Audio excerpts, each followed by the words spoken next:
আসসালামু আলাইকুম, আশা করি সবাই ভালো আছেন। 2 দিন যাবত আমরা এদিকে মানে উড়াদুরা বৃষ্টি, 1 মিনিটের জন্য কিন্তু রোদ উঠে না, একদম বৃষ্টি। তো বৃষ্টিতে আমার চালের অবস্থা নাজেহাল।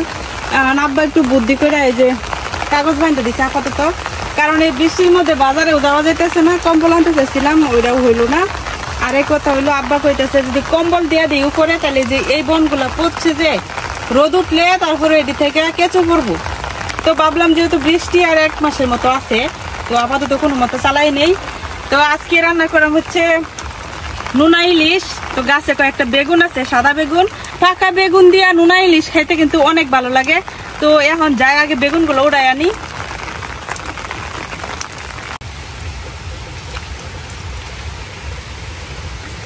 গাছগুলো প্রায় অর্ধেক মরা অবস্থায়, তারপর এখন মোটামুটি অনেকগুলা বেগুনি আছে। তো বেগুন দিয়ে উড়াই লই।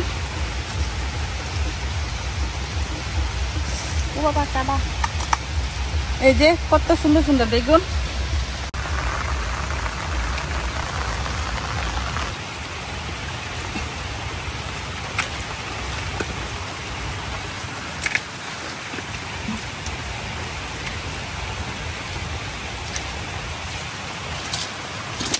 বাবা যুগ যদি ধরে,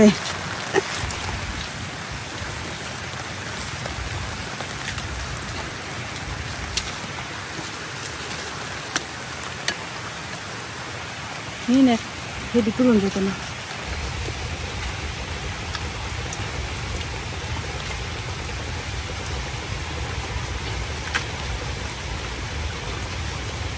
তো এই যে আমি 1 বাটি পরিমাণ বেগুন উড়াই নিছি, আরো কয়েকটা আছে গাছের মধ্যে।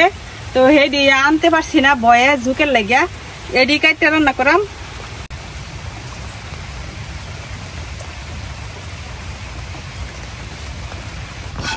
এই যে নুনা ইলিশ। তো আমাদের এদিকে কিন্তু তাজা ইলিশটা তেমন একটা পাওয়া যায় না, তেমন একটা না, মানে পাওয়া যায় না বললেই চলে। তো আমরা হলো দুধের স্বাদ গুলে মিটাই, মানে ইলিশের স্বাদটা নুনা ইলিশ দিয়ে পূরণ করি।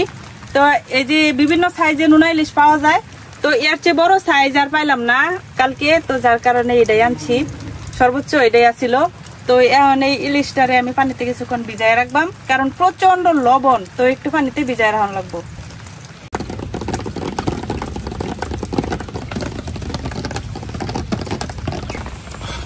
ইলিশের মাথাটা দিয়ে আজকে রান্না করতাম না, তো মাথাটা সাইডে রেখে দিই,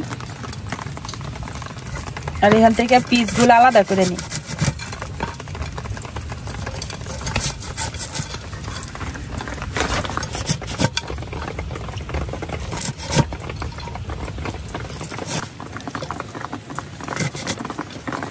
মাছের ভিতরের ময়লাগুলা ফালাইয়া পানিতে কিছুক্ষণ ভিজাই রাখবাম।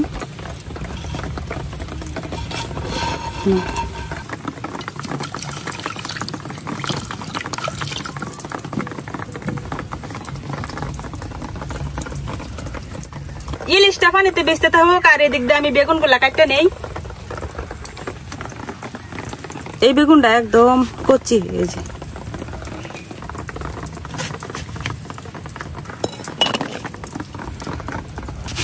এই যে এই বেগুনটা কিন্তু বাতি হয়েছে। তো এই নুনা ইলিশ একটু ফাঁকা ফাঁকা বেগুন দিয়ে খাইতে বেশি ভালো লাগে।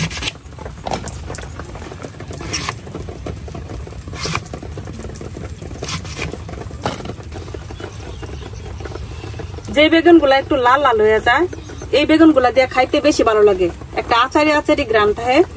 তো আমার বেগুন গুলা মোটামুটি বাতি হয়েছে, যে এটাও একটু বাতি হয়েছে। তো এরকম আছে, কিছু কচিও আছে, কিছু পাকাও আছে, সবগুলা মিলাই দিতেছি।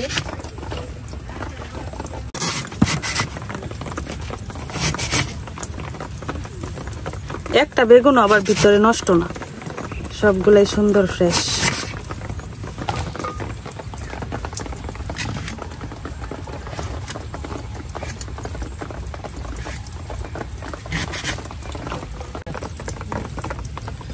আমার বেগুন গুলা কাটা শেষ।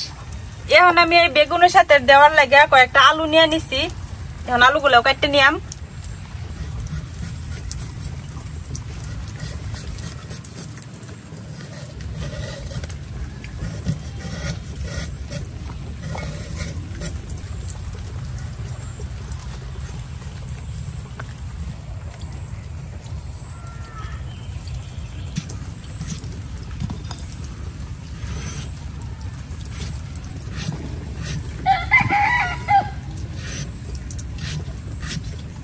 এখন আমি আদা রসুন পেঁয়াজ এগুলা বাইতে নিলাম।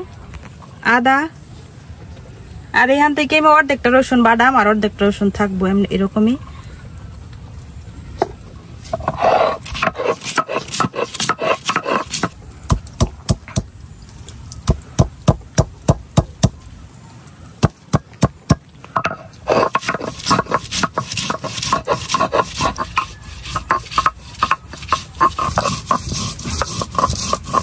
আদা আর রসুন বাটা শেষ, এখন বাইতে নিলাম পেঁয়াজ।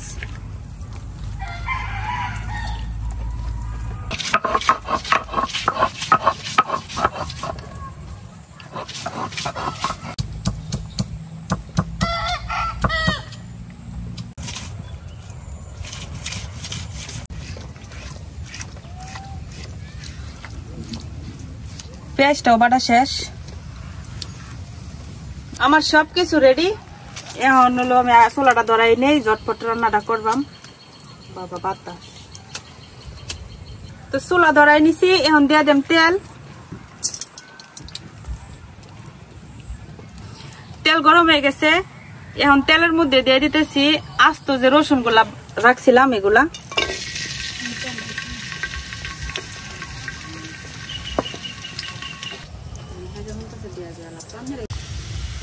রসুন গুলা হালকা একটু ভাজা হয়েছে, এখন দিয়ে দেম কিছু পেঁয়াজ এরকম আমি কাটতে নিচ্ছি।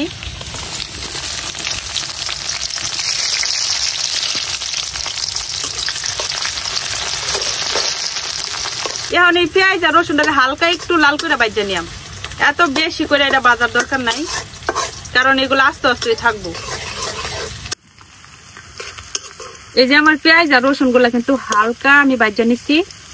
এখন দিয়া দেম যে পেঁয়াজ রসুন আদাটা বাইটা রাখছিলাম এটা, তো প্রথমে দিয়ে দিতেছি পেঁয়াজ বাটাটা।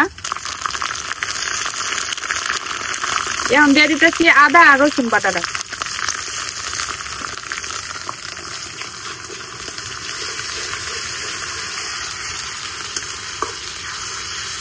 এখন আদা আর রসুনের কাঁচা গন্ধটা যাওয়ার আগ পর্যন্ত একটু লাড়াচাড়া করে বাইজে নিলাম।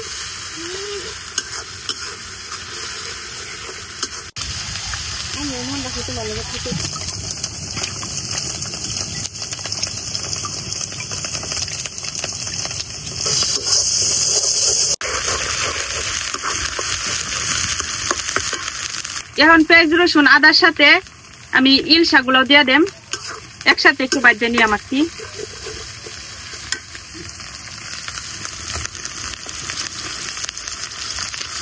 এখন কোনো মশলা টসলা দিতাম না, এমনিতে একটু বাইজে নিলাম।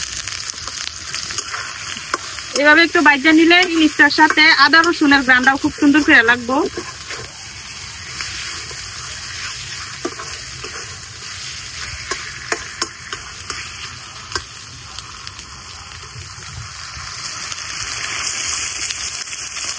এখন দিয়ে দেম গুঁড়া মশলা, দিয়ে দিতেছি হলুদ গুঁড়া,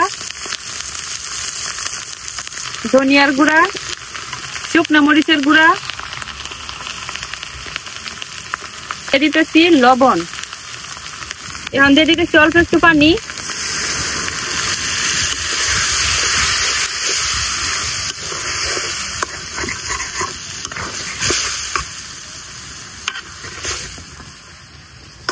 এখন একটু লাড়ায় ছাড়াইয়া এটা ভালো করে কষাই নিলাম। কষানির আগে এখন যে সুন্দর গ্রান বেরোইছে, এখন ডাইকা কয়েক মিনিটের মতো কষাই নিলাম।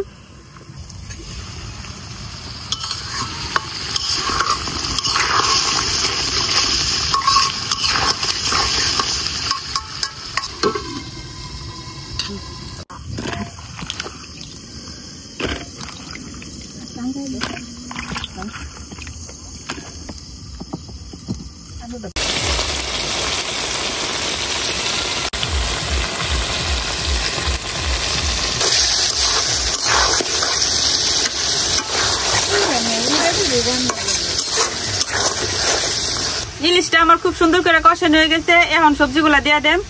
তো আলুগুলা দিয়ে দিতেছি,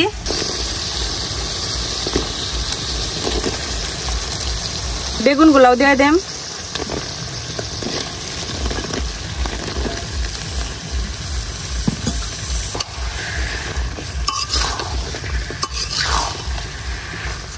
এখন আলু আর বেগুনের সাথে ইলিশটা খুব ভালো করে মিশাই নিলাম।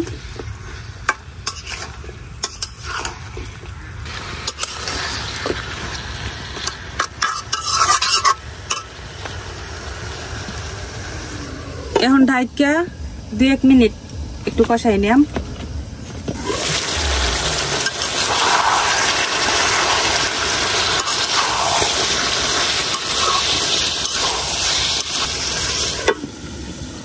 এভাবে কষাইতে কষাইতে আমার বেগুনগুলা কিন্তু প্রায় সিদ্ধ হয়ে গেছে। তো আলুগুলা সিদ্ধ হইতে একটু দেরি লাগবো, যার কারণে এখন একটু পানি দিয়ে দেন।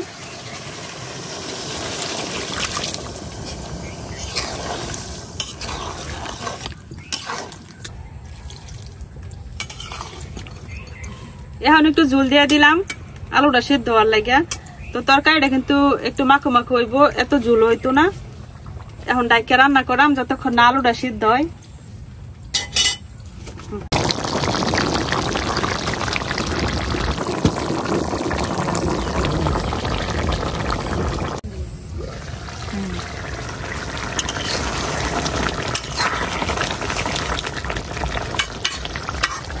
আমার তরকারি কিন্তু প্রায় হয়ে গেছে। এখন যে ঝোলটা আছে এটা একটু কমলেই তারপরে নামাই নিলাম। এই যে আমার ইলিশের তরকারি কিন্তু রেডি, এখন নামাই নিলাম।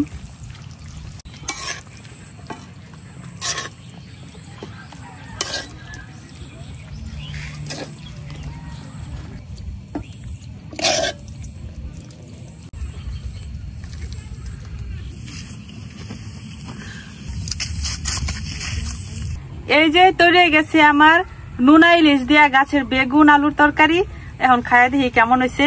তো গ্রানি বোঝা যাইতেছে অনেক মজা হয়েছে। এইভাবে নুনা ইলিশ রান্না করলে দেখা যায় ইলিশ গুলা কিন্তু ভাঙ্গা যা। তো যার পর আমি লাড়াচাড়া একটু কম করছি। এই যে একটা ইলিশ কিন্তু বাচ্চা রয়েছে, ভাঙছে না এখনো। আর এই যে দেখেন কত ঘন হয়েছে, ঝোলটাও একদম মাখা মাখা হয়ে গেছে।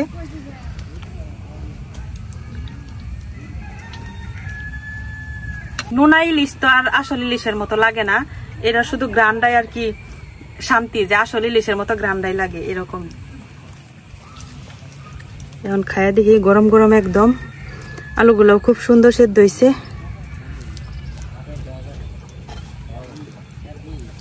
বিসমিল্লাহ।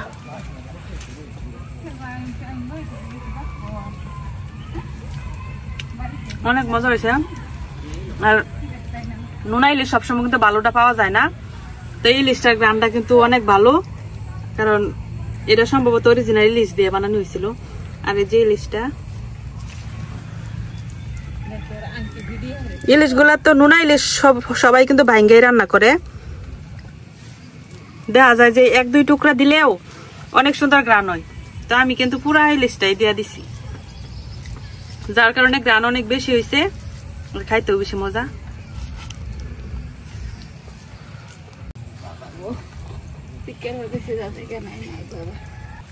ইলিশের কাটা কিন্তু ফালাই দিছিলাম না, আর ইলিশের কাটা বাচ্চা রান্না করাও অনেক কষ্ট।